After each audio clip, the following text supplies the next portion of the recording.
नास्त्येव तस्मिन् तत्सुख सुखित्वम। नमस्कार मित्रों, ये जो सूत्र है ये नारद भक्ति सूत्रों का 24वां सूत्र है और आज के वीडियो में हम इस सूत्र को गहराई से समझेंगे। तो आइए सबसे पहले इसके अर्थ को समझते हैं। तो जो सूत्र वो कहता है, नास्त्येव अर्थात नहीं है निश्चित ही, तस्मिन् अर्थात उसमें, तत्सुख सुखित्वम अर्थात उसके सुख में सुख। तो यहाँ पर अब नारद मुनि कहते हैं कि जो वो प्रेम है जो कि जारों वाला प्रेम होता है, जिसके विषय में उन्होंने पिछले सूत्र में कहा था कि भक्ति के अभाव में जो प्रेम होता है वह जारों के जैसा होता है, किंतु जो गोपिकाओं का प्रेम था वह जारों के जैसा नहीं था। तो यहाँ पर अब वो समझाते हैं कि जारों का प्रेम कैसा होता है। तो वो कह रहे हैं कि जारों का जो प्रेम होता है उसमें निश्चित ही उसके सुख में सुख की भावना नहीं होती है। तो ये जो बात है ये वास्तव में प्रेम की एक बहुत ही उचित परिभाषा हमें प्रदान करती है कि देखिए, जब प्रेम के विषय में कहा जाता है तो लोग प्रायः यही कहते हैं कि अरे मैं तो तुमसे प्रेम करता हूँ, ऐसे कहते हैं लोग। किंतु वो प्रेम वास्तव में स्वार्थी प्रेम होता है। जैसे माता पिता जो होते हैं वह कई बार अपने पुत्र से प्रेम करते हैं। क्यों? क्योंकि उन्हें ये लगता है कि जो पुत्र है वह हमारे बुढ़ापे में हमारा ध्यान रखेगा।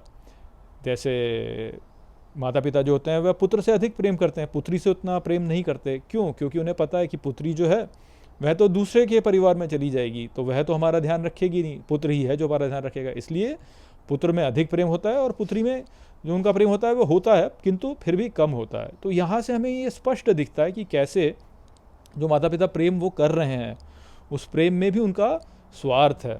या जैसे आप देख सकते हैं कि पति पत्नी जो होते हैं उनके भीतर भी जो प्रेम होता है वह भी, उसमें भी स्वार्थ होता है कि पत्नी जो है वह पति से प्रेम इसलिए करती है क्योंकि पति जो है वह संसाधन इकट्ठा करता है और उन संसाधनों से जो है फिर पत्नी जो है वह बच्चों का पालन पोषण कर सकती है। और जो पति है वह भी पत्नी से प्रेम इसलिए करता है क्योंकि पत्नी जो है वह उसके बच्चे का लालन पालन कर रही होती है, ध्यान रखती है और घर को संभाल के रखती है। इस प्रकार से उसके भोजन आदि का प्रबंध करती है।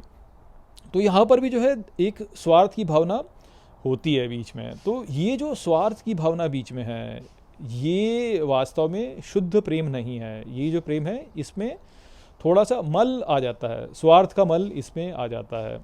तो जो गोपिकाओं का प्रेम है श्री कृष्ण के प्रति, उसमें वो स्वार्थ की भावना नहीं है। अर्थात गोपिकाएं जो हैं वह श्री कृष्ण से प्रेम इसलिए नहीं करती कि उनको मज़ा आएगा, ये नहीं लगता उनको कि अच्छा श्री कृष्ण से प्रेम करके हमें मज़ा आएगा। नहीं, वो इसलिए करती हैं क्योंकि वह श्री कृष्ण को सुख देना चाहती हैं।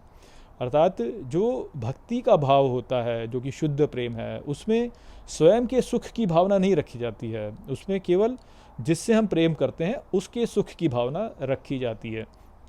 तो यदि इस प्रकार के शुद्ध प्रेम से आप प्रेम करते हैं ईश्वर से तो आपकी भक्ति जो है वह वास्तव में उचित भक्ति है। यदि आप भक्ति ऐसे कर रहे हैं कि आप स्वयं के लिए कुछ प्राप्त करना चाहते हो तो फिर वह वास्तव में भक्ति नहीं है, वह तो फिर व्यापार हो गया।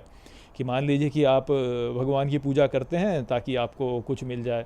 आपको मान लीजिए एग्ज़ाम में अच्छे नंबर्स चाहिए तो आप भगवान की पूजा कर रहे हैं, या आपको एक अच्छा वर या वधू चाहिए तो आप भगवान की पूजा कर रहे हैं, उसलिए जो है आप व्रत कर रहे हैं, उसलिए आप तपस्या कर रहे हैं, ये सब। तो यदि आप ऐसा कुछ कर रहे हैं जिसमें आप अपने लिए कुछ प्राप्त करना चाहते हैं, संसार में कुछ प्राप्त करना चाहते हैं, तो वह जो प्रेम या भक्ति है वह शुद्ध भक्ति नहीं है, वह फिर श्रेष्ठ भक्ति नहीं है। वो यहाँ पर ये बात है जो कि नारद मुनि कह रहे हैं कि जो जारों का प्रेम होता है उसमें उसके सुख में सुख की भावना नहीं होती है, उसमें जो है स्वयं सुख लेने की भावना होती है। और क्योंकि उसमें ये स्वयं सुख लेने की भावना होती है इसलिए फिर वह मलिन हो जाता है। तो ये संदेश यहाँ पर था इस सूत्र में। आशा करता हूँ कि मैंने इस सूत्र को आपको अच्छे से समझा दिया होगा। चलिए इसी के साथ इस वीडियो को यहीं पर समाप्त करते हैं। नमस्ते।